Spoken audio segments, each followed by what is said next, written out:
আজ শুক্রবার 2রা মাঘ 2026 সালে 16ই জানুয়ারি। কুম্ভ রাশি, কুম্ভ লগ্ন, অ্যাকোয়ারিয়াস সাইন জাতক জাতিকাদের বেশ কিছুদিন পর আজকের দিনটি কিন্তু একটি দুর্দান্ত দিন অতিবাহিত হচ্ছে।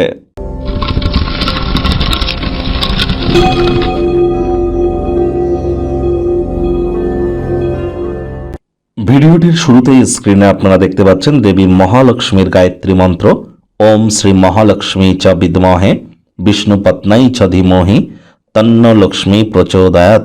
এটি আজ সকাল, দুপুর, সন্ধ্যা 3 বেলা মিলিয়ে যদি পারেন তাহলে আপনারা 108 বার জপ করুন। যদি সেটি না পারেন তাহলে অন্ততপক্ষে 24 বার জপ করুন। এটি আপনাদেরকে বহুলাংশ উপকৃত করবে। নাম, যশ, খ্যাতি, প্রভাব, প্রতিপত্তি, আর্থিক শ্রীবৃদ্ধিতে এটি কিন্তু আপনাদেরকে মহিমান্বিত করতে চলেছে। আর যারা বিশেষ করে প্রেম করে বিবাহ করতে চান, অথবা ছবি আঁকা, নাচ, গান, নাটক, কবিতা, আবৃত্তি বা অভিনয়ের জগতে আছেন, বা ইন্টেরিয়ার ডেকোরেশন ডিজাইনিং এর জগতে আছেন, অথবা ল্যাভিশ লাইফস্টাইল ব্র্যান্ডেড আইটেমস বা হোটেল, রেস্তোরাঁ, perfume, flower, catering, beauty parlour, এই ইন্ডাস্ট্রিতে যারা কাজ করছেন তাদের ক্ষেত্রে বলবো খুব দেবী মহালক্ষ্মীর নাম জপ করুন। এর সাথে সাথে আপনারা শুক্রের বীজ মন্ত্র যদি জপ করেন, ওম দ্রাং দ্রিং দ্রংশ শুক্রায় নমঃ অথবা ওম সোম শুক্রায় নমঃ, এটিও আপনারা 108 বার জপ করতে পারেন। স্নানের জলে হাফ কাপ কাঁচা দুধ অথবা 1 ছিপি গোলাপ জল অথবা 3-4 ফোঁটা আতর বা ইত্তার দিয়ে স্নান করুন। দেখবেন আগত সময় আপনাদের জন্য মহিমান্বিত হতে চলেছে। ভাগ্যমিটার আজ আপনাদের বলছে 9 আউট অফ 10, ভাগ্য আপনাদের অনুকূলেই থাকবে। দেখুন, এমন দিন কিন্তু জীবনে বারবার আসে না। সামনে থাকা সময়ের সুযোগে সদ্ব্যবহার করে কাটান। জীবনের ব্যাপারে উদার মানসিকতা তৈরি করুন।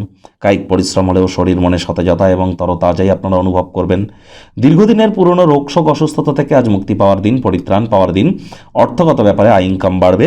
নতুন উদ্যোগ পরিকল্পনার পাশাপাশি নতুন নির্মাণ কার্যের শুরুয়াতও আজ করা যেতেই পারে। চাকরিজীবীদের অফিসের পরিবেশ এক প্রকার বেশ।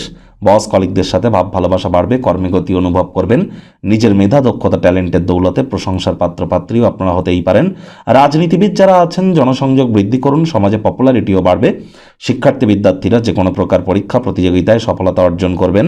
উচ্চশিক্ষার জন্য যারা বিদেশ যাত্রার কথা ভাবছিলেন, ভাগ্যদেবীও আজ আপনাদের পক্ষেই আছেন। সন্তান সন্ততি থেকে থাকলে তারাও তাদের কৃতিত্বের দ্বারা আপনাদেরকে গর্বিত অনুভব করাবে। হাউস ওয়াইফদের জন্য দিনটি এক প্রকার বেশ। প্রেমিক প্রেমিকা, স্বামী স্ত্রী উভয়ের ক্ষেত্রেই বলবো দিনটিকে যতটা সম্ভব রোম্যান্টিক করে তোলা যায় সেই প্রচেষ্টাই আপনাদের জারি রাখা উচিত।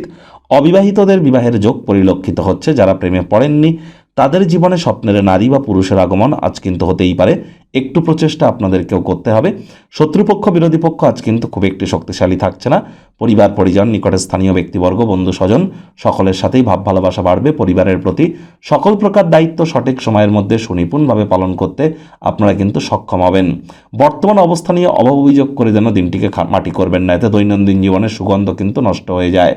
পিতা বা পিতৃতুল্য ব্যক্তিবর্গের পরামর্শ মেনে চলে লাভান্বিত হবেন। কোনো ধর্ম অনুষ্ঠান, হোমযজ্ঞ, শুভ অনুষ্ঠান সম্পাদিত আজ কিন্তু করতেই পারেন। আজ চেষ্টা করুন যতটা সম্ভব নিজের জন্য সময় বার করার। নিজের ব্যক্তিত্বকে সমৃদ্ধ করুন। নিজের রূপচর্চার দিকে একটু নজর দিন। যোগব্যায়াম, ধ্যান, প্রাণায়ামের সাহায্য নিয়ে নিজের শারীরিক কাঠামোকে আরও উন্নত করবার চেষ্টা করুন। আর সময় সুযোগের সদ্ব্যবহার নিশ্চিতভাবে করুন।